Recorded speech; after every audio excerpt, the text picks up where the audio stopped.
என் இனிய அன்பு உள்ளங்களே, உங்கள் அனைவருக்கும் என் அன்பான வணக்கம். அமுதோடு விஷமாகிறாய் நாவல் பகுதி 14. வாங்க தொடர்ந்து கதையை கேட்கலாம். இளவழகனின் அணைப்பில் சிக்கி இருக்கும் நட்சத்திரா என்ன செய்வது என்று அறியாது திகைத்து போனாள். அவள் இடையை சுற்றி வளைத்தபடியே அவள் விழிகளை ஆழமாக இளவழகனின் விழிகளை எதிர்கொள்ள முடியாமல் விழிகளை எங்கெங்கோ ஓடவிட்டிருந்த நட்சத்திராவின் தவிப்பும் பதற்றமும் பயமும் அவள் உடலில் நடுக்கமாக வெளிப்படுவதை உணர்ந்தவன், நீ கனியாதானே என்று கேட்டான். இல்லை என்பதா ஆம் என்பதா யோசித்தவள், நான் கனியா இல்ல, அது என்னுடைய ஃப்ரெண்டோட பேரு. நான் அதை கேட்கல. இந்த வீட்டுக்கு கனியான்ற பேர்ல வேலைக்கு வந்தது நீதானே? ஆமா. அவள் இடையை விடுவித்தவன், உன்னதானே நான் உலகம் ஃபுல்லா தேடிட்டு இருக்கேன். என்ன வேணும்னே சுத்த விட்டுட்டு வேடிக்கை பார்த்துட்டு என் பக்கத்திலேயே இருந்திருக்க. நீ உன்னை என்ன பண்ணலாம்? கோபமாக அவன் குரலை உயர்த்தி கேட்க, நீங்க என்ன எதுவும் பண்ணிடக்கூடாதுன்னு தான் நான் இப்படி ஓடி விழிஞ்சிட்டு இருக்கேன். புரியல. அன்று நடந்த அனைத்தையும் நட்சத்திரா கூற, இதை நீ அன்னைக்கு என்கிட்ட கேட்டிருக்கலாமே. இந்த நாடகத்துக்கு அவசியமே இருந்திருக்காதே. சரி, அதை விடு. அப்போ என் மேல இருந்த பயத்துல நீ பயந்து ஓடிட்ட. இப்போ உன்னை கட்டிக்கிட்டேன்ல, அப்பவாவது கேட்டியா? அதை விட்டுட்டு என்ன கொல்லாம கொண்டுட்டு இருக்க. என்ன நீ தப்பா நினைச்சது ஒரு தப்பே கிடையாது. எவனும் காதுபட கேட்டதையும் கண்ணால பார்த்ததையும் நம்பாம இருக்க மாட்டான். ஆனா இத்தனை நாள் என் கூடவே இருந்தும் உன்னால என்ன புரிஞ்சுக்க முடியல. நான் தான் காதால கேட்டேனே, கண்ணால பார்த்தேனே, அப்புறம் எப்படி நம்புறது? நீங்க நடிக்கிறீங்கன்னு இப்பவும் தோணுது. ரொம்ப சரி, நான் உன்கிட்ட நடிச்சுட்டு தான் இருக்கேன். உன்னுடைய கண்ணையும் உன்னுடைய காதையும் நீ நம்பிதான் ஆகணும். கடைசி வரைக்கும் நீ அதை மட்டும் நம்பிட்டு அப்படியே இரு. ஆனா என்னுடைய மனைவின்ற இந்த இடத்துலதான் நீ கடைசி வரைக்கும் இருந்தாகணும். நான் ஏன் இருக்கணும்? 4000 கோடியை உங்க அப்பாவுக்கு எங்க தாத்தா கொடுத்திருக்காருல, அந்த 4000 கோடியை எண்ணி வைக்கிற வரைக்கும் நீ என் மனைவியா இங்க இருந்துதான் ஆகணும். கோபமாக கூறியவன் வந்து படுக்கையில் வீழ்ந்தான். அதே வேகத்தில் அவளுக்கு முதுகை காட்டி படுத்தும் கொண்டான். அவள் பக்கம் அவன் அதன் பிறகு திரும்பி கூட பார்க்கவில்லை. இளவழகனின் ஒவ்வொரு செயலும் அவன் நல்லவன் என்று உறக்க கூறுகிறது. ஆனால் நல்லவன் இல்லை என்று அவள் காதும் விழிகளும் சொல்கிறதே. இதில் எது சரி எது தவறு? யோசனையோடு படுத்திருந்த நட்சத்திரா நீண்ட நாட்களுக்கு பிறகு இன்று நிம்மதியாக விழிகளை மூடினாள். இப்போது அவள் யார் என்று இளவழகனுக்கு தெரியும் அல்லவா? பெரிய ஒரு பாரம் மனதை விட்டு இறங்கியது போல் உணரவே நிம்மதியான ஒரு உறக்கத்திற்குள் அவள் மூழ்கி போனாள். மறுநாள் காலை யாரோ அவள் நெற்றியை தொடுவது போலவும் இதழ்களை தொடுவது போலவும் உணர்ந்து சட்டென்று கண் விழித்தாள்.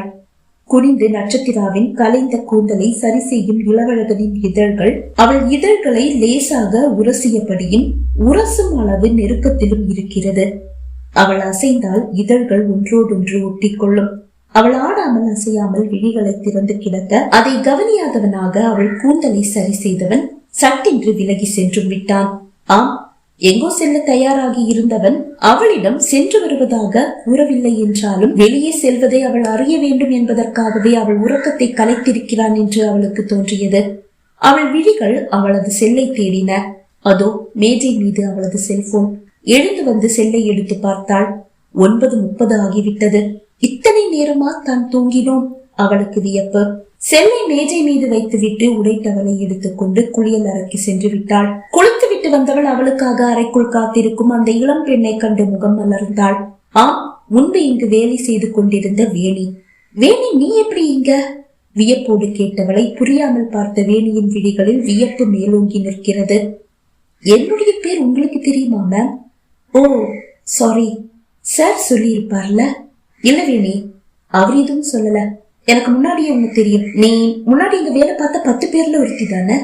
ஆமா, ஆனா அது எப்படி உங்களுக்கு தெரியும்? நாங்க இங்க வேலை பார்க்கும்போது சாருக்கு கல்யாணம் ஆகலையே. அத நான் அப்புறம் சொல்றேன். முதல்ல நீ எப்படி இங்கேன்னு சொல்லு. நான் இளவழகன் சாருடைய ஆபீஸ்ல தான் வேலை பார்க்கறேன். எங்க எல்லாரையும் சார் வேலையை விட்டு அனுப்பிட்டாலும் நான் சார் தனிப்பட்ட முறையில சந்திச்சு என்னுடைய குடும்ப வறுமையை சொல்லி கெஞ்சி வேலை கேட்டேன். ஆபீஸ்ல எந்த வேலையும் இல்லைன்னு சொன்னாரு. பரவாயில்ல, உங்க வீட்டுல சமையல் வேலையாவது கொடுங்க, இல்ல தோட்ட வேலை கொடுங்க, இல்ல வீட சுத்தம் பண்ற வேலை கொடுங்கன்னு சொல்லி ரொம்ப கெஞ்சி கேட்டதுக்கு அப்புறமா வீட்டுல எல்லாம் நீ வேலைக்கு வர வேண்டாம், ஆபீஸ்லயே உனக்கு ஒரு வேலை போட்டு கொடுக்கிறேன்னு சொல்லி அவருடைய ஆபீஸ்லயே வேலை போட்டு கொடுத்தாரு. உங்க 10 பேரையுமே சார் வேலையை விட்டு அனுப்பிட்டாரா? ஆமா. புரியல, ஏன் அப்படி அனுப்புனாரு? அன்று நடந்த அனைத்தையும் வேணி ஒன்று விடாமல் கூற நட்சத்திரா விழிகள் பனித்தே விட்டது. இளவழகன் நல்லவன்தான், தான் அவனை தவறாக புரிந்து கொண்டோம். அவள் விழிகளை மெல்ல உயர்த்தி வேணியை பார்த்தாள். இவ்வளவு தூரம் நடந்தும் அந்த கலையும் கார்த்திகாவும் இன்னும் தெரிந்ததே இல்லை மேம். எப்படியாவது இளவழகன் சாருடைய சொத்தை அடையணும்னு ஆசைப்படுறாங்க. அதுக்காக முதல்ல அவரை அடையவும் அவங்க தயாரா இருக்காங்க. ஏன் உதவியை கூட கேட்டாங்க. நான் முடியாதுன்னு சொல்லிட்டேன் மேம். நீங்க கொஞ்சம் கவனமா இருங்க. சேர எப்படியும் வளைச்சு போட்டுக்கணும்னு அவங்க முடிவோட இருக்காங்க. அதுக்கு நீங்க ஒரு தடைன்னு அவங்களுக்கு தோணிட்டா உங்களை அழிக்கவும் அவங்க தயங்க மாட்டாங்க. ஆனா மேம், எனக்கு ஒரு விஷயம் புரியவே இல்லை. அன்னைக்கு சார் கிட்ட உங்க வீட்டுல வேலை போட்டு கொடுங்கன்னு சொல்லும் போது நீ வீட்டுல எந்த வேலையும் பார்க்க வேண்டாம்னு சொல்லி இல்லாத ஒரு வேலையா ஆபீஸ்ல உருவாக்கி எனக்கு வேலை போட்டு கொடுத்தாரு. அதுக்கு அவர் சொன்ன காரணம், உன்னுடைய வறுமைக்காக தான் நான் இந்த வேலையை உனக்கு போட்டு கொடுக்கிறேனே தவிர உன்னை என்னால இப்பவும் மன்னிக்க முடியல. உன்னை பார்க்கும் போதெல்லாம் உன் மேல இருக்கிற கோபம் அதிகமாகும். அதனால நீ ஆபீஸ்லயே வேலை பாரு. இங்க வேலை பார்த்தாலும் என் கண்ணுல படாம இரு அப்படின்னு சொல்லிதான் வேலை போட்டு கொடுத்தாரு. அப்படிப்பட்டவர் இன்னைக்கு காலையில 7 மணிக்கு போன் பண்ணி, நீங்க ஒரு வாரம் என்னுடைய வீட்டுல வேலை பார்க்கணும், என்னுடைய ஒய்ஃபுக்கு உடம்பு முடியல, சரியா டேப்லெட் எல்லாம் எடுத்துக்க மாட்டாங்க, அதனால நீங்க அவங்க கூடவே இருந்து சரியான நேரத்துல அதையெல்லாம் எடுத்து கொடுங்க அப்படின்னு சொன்னாரு. எனக்கு ரொம்ப ஆச்சரியமா இருந்தது. சார் நினைச்சா அதுக்காக ஒரு பொண்ணை புதுசா வேலைக்கு வச்சுக்கலாம். என்ன மட்டும் ஒரு வாரம் சும்மா இங்க வேலை பார்க்க சொல்லல, அதுக்கு தனியா சம்பளம் கொடுக்கறதா சொல்லி இருக்காரு. அப்படி இருக்க அந்த சம்பளத்தை வேற யாருக்காவது கொடுத்து ஒரு வாரம் வேலைக்கு வச்சிருந்திருக்கலாம். என்ன வர சொன்னது எனக்கு ரொம்ப ஆச்சரியமா இருக்கு. வேலைக்கு புரியவில்லை தான், ஆனால் நட்சத்திராவுக்கு புரிந்து விட்டது. நட்சத்திராவுக்கு அவனை பற்றிய உண்மை தெரிய வேண்டும் என்பதற்காகவே வேணியை தேர்வு செய்து இல்லாத வேலைக்கு அனுப்பி வைத்திருக்கிறான். ஆனாலும் நட்சத்திரா வேணியிடம் எதுவும் கூறவில்லை. ஏனோ அவள்தான் கனியா என்ற உண்மையையும் அவளிடம் கூற நட்சத்திரா விரும்பவில்லை. மேம், சூடா டீ எடுத்துட்டு வரவா? வேணி கேட்டாள். இல்ல பரவாயில்ல, நான் கீழே வந்து டீ குடிக்கிறேன். மேம், காலையில டேப்லெட் ஏதாவது இருக்கா? இருக்கு, ஆனா அது நானே எடுத்துக்கிறேன். நீங்க சிரமப்பட வேண்டாம். இதுல என்ன மேம் சிரமம் இருக்கு? என்னுடைய வேலையே அதுதானே. பரவாயில்ல வேணி, உங்க சம்பளத்துல கை வைக்க மாட்டேன். சிரித்தபடி நட்சத்திரா கூற, அதுக்கு இல்ல மேம், வேலை பார்க்காம சம்பளம் வாங்க எனக்கு கூட சங்கடமா தான் இருக்கும். முன்னாடி எல்லாம் நான் அப்படி இல்ல, ஏனோ தானோ தான் வாழ்ந்துட்டு இருந்தேன். ஆனா இப்ப சாருடைய ஆபீஸ்ல வேலை பார்க்க ஆரம்பிச்சதுக்கு அப்புறமா உண்மை நேர்மை இதெல்லாம் என்கிட்டயும் வந்து ஒட்டிக்கிச்சு. சார் அதை எதிர்பார்க்கிறாரு. அதுக்காகவே எல்லாருக்கும் நல்லபடி சேலரியையும் கொடுக்கிறாரு. வறுமைதானே சில சமயங்கள்லயாவது நம்மள வழி தவற வைக்குது. அது தவிர்க்க அவர் ஆசைப்படும் போது நாங்க அதை ஃபாலோ பண்ணிதானே ஆகணும். அதனால என் வேலையை செய்ய விடுங்க மேம். ஓகே, அது இந்த டேபிள் மேல மருந்தெல்லாம் இருக்கு, ஒரு பாக்ஸ்ல தான் இருக்கு. அந்த பாக்ஸ் அப்படியே எடுத்துட்டு கீழே வாங்க. நான் டிஃபனை முடிச்சிட்டு மருந்து எடுத்துக்கிறேன். ஓகே மேம் என்று கூறிய வேணி மருந்து பெட்டியை எடுத்துக்கொண்டு நட்சத்திராவோடு அறையில் இருந்து வெளியே வந்தாள். இருவரும் மாடி இறங்கி வரும்போது தாத்தா ஹாலில் அமர்ந்து செய்தித்தாளை அரைத்து கலக்கி குடித்துக் கொண்டிருக்கிறார். தாத்தாவின் வழக்கமான வேலைகளில் அவரால் தவிர்க்க முடியாத ஒரு வேலை என்றால் அது இதுதான். குட் மார்னிங் தாத்தா. நட்சத்திராவின் குரலை கேட்டு விழிகளை உயர்த்தி பார்த்த தாத்தாவின் முகம் மலர்ந்தது. குட் மார்னிங் மா. அம்மா, கை எப்படிமா இருக்கு? தாத்தா கேட்டார் புன்னகையோடு. இப்ப பரவாயில்ல தாத்தா என்றாள். விரித்து போட்டிருந்த அவளது கூந்தலை கண்டவர், குளிச்சியாமா என்று கேட்டார்.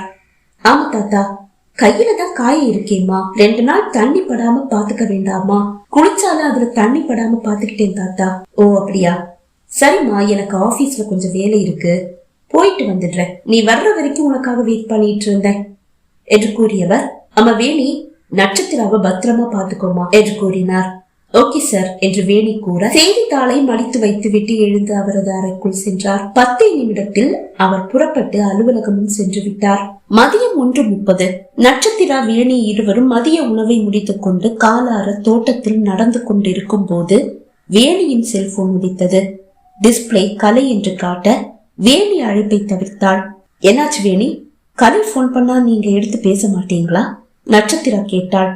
அப்படியெல்லாம் இல்ல மேம், அவ எனக்கு நிறைய உதவி செஞ்சிருக்கா, அதனாலயே அவளுடைய ஃப்ரெண்ட்ஷிப் என்னால கட் பண்ண முடியல. அவ போன் பண்ணா நான் பேசதான் செய்வேன். அப்படியே இப்ப பேசல, நான் இருக்கதா இல்லையா? அப்படி இல்ல மேம், வேற என்ன, அவ ஃப்ரெண்ட்ஷிப் என்னால கட் பண்ண முடியலன்றதுக்காக அவ கேக்குற உதவியை எல்லாம் என்னால செஞ்சிட முடியுமா என்ன? அப்படி உங்ககிட்ட என்ன உதவியை கேட்டா? மேம், நான் இன்னையில இருந்து 1 வாரத்துக்கு இங்கதான் வேலை பார்க்க போறேன்னு அவளுக்கு தெரியும். காலையில அவ போன் பண்ணும்போது நான் சொல்லி இருந்தேன். கரெக்டா 10 மணிக்கு நான் இங்க வேலைக்கு வந்துட்டேன். வந்த உடனே அவ எனக்கு போன் பண்ணா மேம். வேணி பேச்சை நிறுத்த, அதுக்கு இப்ப என்ன, வேற நேரத்துல போன்ல பேசக்கூடாதுன்னு நான் சொல்லலையே, சார் சொல்லி இருந்தாரா? இல்ல மேம். அப்புறம் என்ன? இல்ல மேம், அவ போனை உங்ககிட்ட தர சொன்னா. என்கிட்டயா? எதுக்கு? தெரியல மேம். கண்டிப்பா ஏதாவது தப்பு தப்பா தான் பேசுவா, அதனாலதான் உங்ககிட்ட போனை கொடுக்க முடியாதுன்னு சொல்லிட்டேன். ஆனா விடாம அவ போன் பண்ணிட்டே இருக்கா. கூறி முடிக்கும் முன் மீண்டும் அழைப்பு வந்தது. பரவாயில்ல, போனை கொடுங்க. இல்ல மேம், அவ உங்களுக்கும் சாருக்கும் இடையில ஏதாவது பிரச்சனையை கண்டிப்பா ஏற்படுத்திடுவா. அது வேண்டாம் மேம். வேணி, அதை நான் பாத்துக்கிறேன். போனை முதல்ல கொடுங்க. நட்சத்திரா வேணியின் கையில் இருந்த செல்லை வாங்கவும் அழைப்பு நின்று போனது. மீண்டும் அழைப்பு வரும் என்று செல்போனையே பார்த்தபடி நட்சத்திரா நின்றாள். ஒரு 5 நிமிடம் ஆகிவிட்டது. ஆனால் கலை அழைக்கவில்லை. என்னாச்சு? உங்க ஃப்ரெண்ட் இனிமே கூப்பிட மாட்டாங்களோ? தெரியல மேம். சரி, அவங்க இனிமே போன் பண்ணா செல்லை என்கிட்ட கொண்டு வந்து கொடுங்க, நான் பேசிக்கிறேன். Okay ma'am. நட்சத்திரா செல்போனை வேணியிடம் கொடுத்தாள். அவள் சட்டென்று அதை சுவிட்ச் ஆஃப் செய்து வைத்தாள். பகுதி 14 நிறைவடைந்தது. பகுதி 15 உங்களை சந்திக்கும் வரை விடைபெறுகிறேன். நன்றி, வணக்கம்.